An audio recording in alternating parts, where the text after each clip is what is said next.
Baik, Assalamualaikum warahmatullahi wabarakatuh. Saya dan teman-teman dari MBKM Malang pada malam hari ini akan menyajikan suatu kasus Hepatitis in feline infectious peritonitis. Berikut merupakan nama-nama dari anggota kelompok kami. Sebelum kita membahas lebih lanjut terkait dengan ikterus, tentunya kita harus mengetahui terlebih dahulu terkait dengan hepar.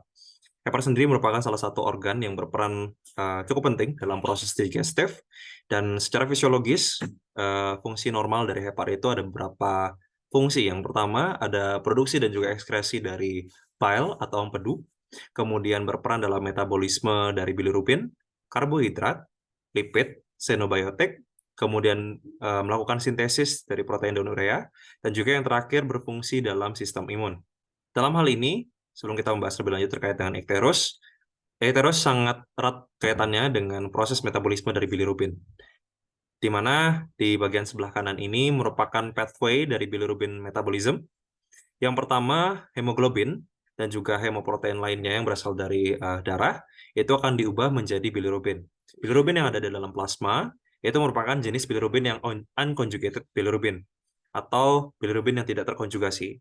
Kemudian, dari plasma dibawa ke dalam organ hepar menuju ke sel-sel hepar yang kita sebut sebagai hepatocyte, dan terbentuklah conjugated bilirubin. Nah, conjugated bilirubin inilah bisa disimpan di dalam gallbladder melalui bile duct, kemudian ductus cysticus. Kemudian ketika diperlukan untuk proses digestif, itu bisa masuk ke dalam intestine. Dalam intestine terbentuk suatu senyawa yang kita sebut sebagai basobilinogen. Dibantu oleh bakteri flora normal dari intestine akan terbentuk urobilinogen. Urobilinogen ini sendiri dapat kembali diuptake dan juga direekskresi dalam hepatocyte melalui enterohepatic circulation, dan juga urobilinogen ini bisa langsung diekskresikan melalui urin yang berfungsi sebagai pemberi warna pada urin. Urobilinogen ini sendiri juga bisa dibantu lagi untuk membentuk senyawa lainnya, yaitu urobilin dan juga stercobilin oleh bakteri-bakteri flora normal pada intestine, membentuk urobilin dan stercobilin yang akan menjadi pemberi warna pada feses. Baik, untuk selanjutnya saya akan menjelaskan tentang ikterus. Ikterus atau penyakit kuning merupakan akumulasi pigmen kuning dari empedu atau bilirubin yang berlebihan dalam darah dan jaringan.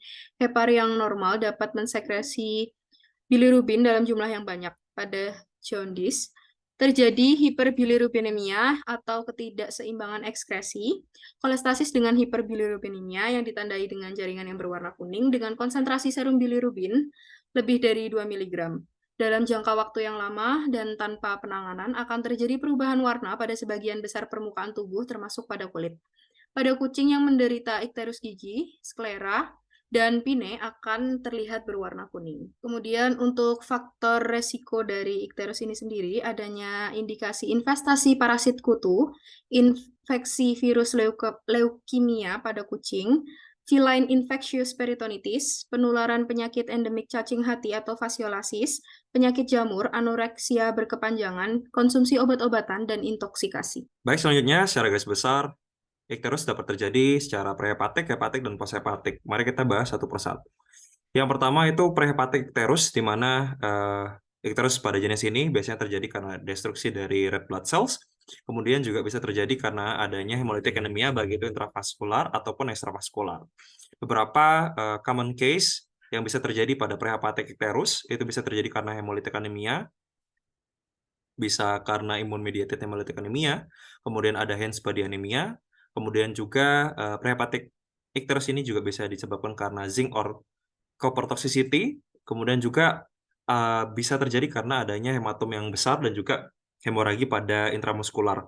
Namun kedua hal ini, yakni hematoma yang besar dan juga hemoragi pada intramuskular, jarang terjadi. Kemudian untuk hepatic ikterus ini biasanya karena kasusnya itu terjadi atau kerusakannya itu terjadi pada sel-sel heparnya.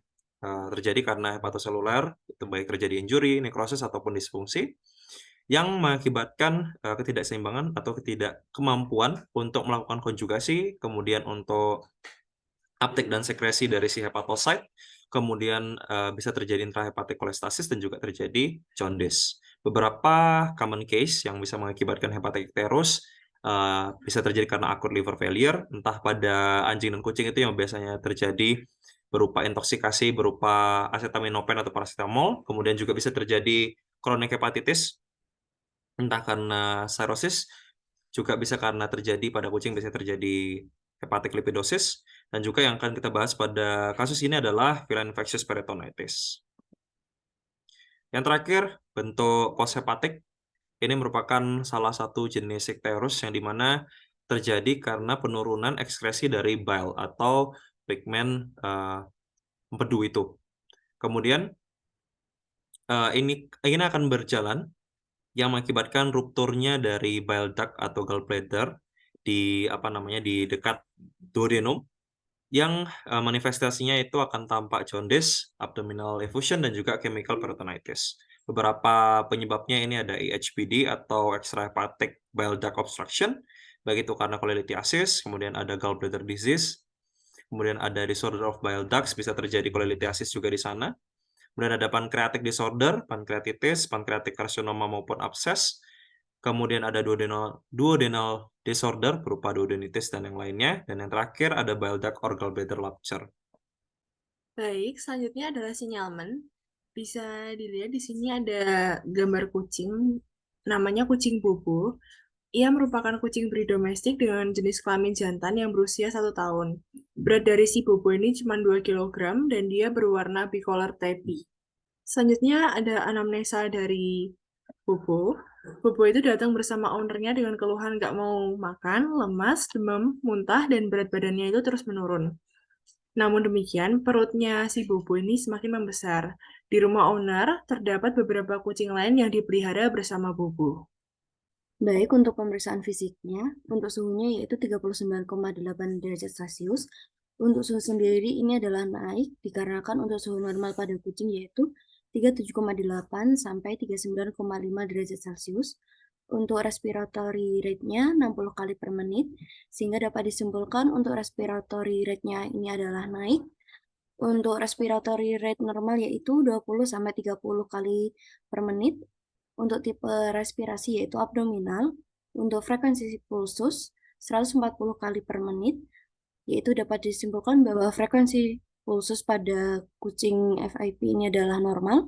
Untuk capillary refill time atau CRT lebih dari 2 detik, sehingga dapat disimpulkan bahwa untuk CRT-nya tidak normal. Untuk turgor kulitnya adalah lebih dari 2 detik, yaitu lambat. Untuk mukosanya sendiri adalah kekuningan dan undulasinya adalah positif. Uji Rivalta digunakan untuk membedakan transudat dari eksudat. Sebuah tabung diisi dengan air suling dan asam asetat ditambahkan. Untuk campuran ini, 1 tetes efusi yang akan uji ditambahkan.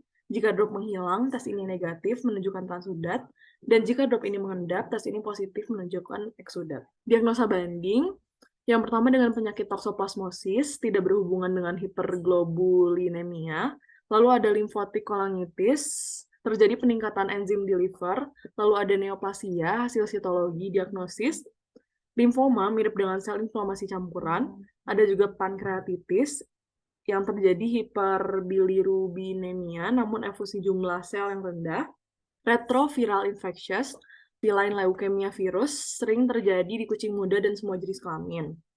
Lalu di mycobacterial infection terjadi hiperglobulinemia atau penurunan albumin, di pyotorax terjadi efusi jumlah sel yang sangat tinggi karena inflamasi neutrofil, dan di sepsis terjadi leukositosis dan hiperbilirubinemia. Selanjutnya etiologi. FIP pada kucing disebabkan oleh feline coronavirus dengan genus Alpha coronavirus dan famili Coronaviridae. Pada dasarnya, yang sering menyerang pada kucing yaitu feline enteric coronavirus. Jika kucing tersebut tidak memiliki imun yang kuat, akan bermutasi menjadi virus ganas yang disebut feline infectious peritonitis virus. Kemudian FIP dibagi menjadi 2, yaitu dry FIP yang disebut non-effusive form, dan yang kedua lebih banyak ditemukan hingga mencapai 75%, yaitu wet FIP yang disebut effusive form. Baik, selanjutnya ada patogenesis dari feline infectious peritonitis virus. Nah, seperti yang sudah dijelaskan sebelumnya, feline infectious peritonitis ini disebabkan oleh feline coronavirus yang sebelumnya itu avirulen, dia bereplikasi di enterocyte. Dan selanjutnya ini dapat bereplikasi secara masif di makrofag itu melalui dua teori, yakni teori di mana virus ini dapat bermutasi dan juga teori di mana virus ini memicu reaksi imunitas dari tubuh kucing sendiri yang selanjutnya akan terjadi penyimpangan atau terjadi imun kompleks. Nah, jika imunitas dari kucing ini tidak dapat mengeliminasi makrofag yang terinfeksi virus pada awal infeksi, itu keberadaan virus dalam makrofag yang bersirkulasi akan memicu reaksi yang diinisiasi oleh imun mediate yang fatal, sehingga timbullah Feline infectious peritonitis. Imun kompleks selanjutnya ini dapat menyebabkan glomerulonefritis dan juga manifestasi kliniknya dapat sangat bervariasi. Selanjutnya gejala klinis. Untuk di kasus ini yaitu FIP dalam bentuk efusif form atau wet form. FIP tipe efusif biasanya terjadi lebih cepat dalam beberapa waktu dan minggu dengan akumulasi efusi protein pada toraks atau abdomen yang dapat menyebabkan dyspnea atau perut kembung. Seperti pada gambar di samping ini, terjadi efusi abdomen yang konsisten. Kemudian gejala klinis lainnya yang dapat timbul tergantung pada sistem organ yang terdampak, seperti demam, ikterus, asites, dyspnea, limfadenopati perut, penebalan usus atau massa pada abdomen, renomegali, uveitis, dan tanda neurologis. Terapi pada kasus FIP. Untuk terapi yang diberikan pada kasus FIP ini hanya berupa terapi suportif, karena hingga saat ini penyakit FIP masih belum ditemukan obat yang bisa menyembuhkan, dan pengobatan yang ada hanya bersifat simptomatis. Untuk antibiotik yang biasa diberikan yakni doksisiklin dengan dosis 5 mg per kilogram berat badan, dan diberikan 2 kali sehari. Lalu pemberian cairan infus NaCl 150 cc per hari secara intravena, injeksi vitamin seperti vitamin C atau vitamin B12, obat antivirus seperti analog nukleosida GS 44154. Untuk obat antivirus ini jarang digunakan karena tidak semua kasus FIP menunjukkan kesembuhan yang cukup tinggi.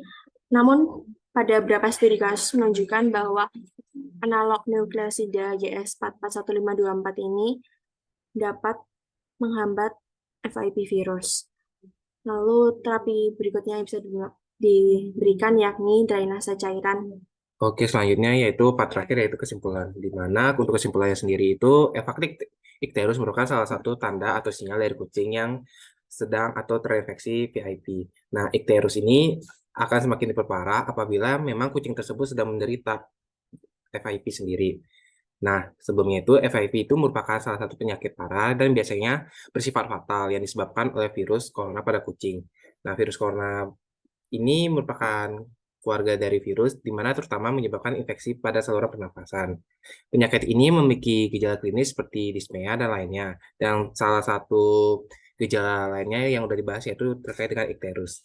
Nah, FIP disebabkan oleh infeksi virus feline coronavirus atau VCOV yang dapat diberikan terapi seperti pemberian antibiotik, injeksi vitamin, dan apabila ingin mengantisipasi timbulnya penyakit ini bisa diberikan vaksinasi yang memang beredar di pasaran. Nah, untuk referensi yang kami gunakan dalam studi kasus kali ini, yang pertama itu ada dari Greening Infectious Disease of the Dog and Cat 5th edition. Kemudian Bisava Manual of Canine and Feline Gastroenterology 3rd edition. Kemudian yang ketiga ada Small Animal Internal Medicine 6th edition. Lanjut ke Pathology Basic of Veterinary Disease Expert Consultant 6th edition. Lanjut ke Fisher, Y, Sutton, Lewis, C, and Hartman K di tahun 2012 di mana dengan judul Diagnostic Accuracy of the Rivalta Test for Feline Infectious Peritonitis dari jurnal Veterinary Clinical Pathology dengan volume 41 dari halaman 558 hingga 567. Nah, sekian dari kelompok MBKM Mantang, kurang lebihnya mohon maaf. Kami tutup dengan wassalamualaikum warahmatullahi wabarakatuh.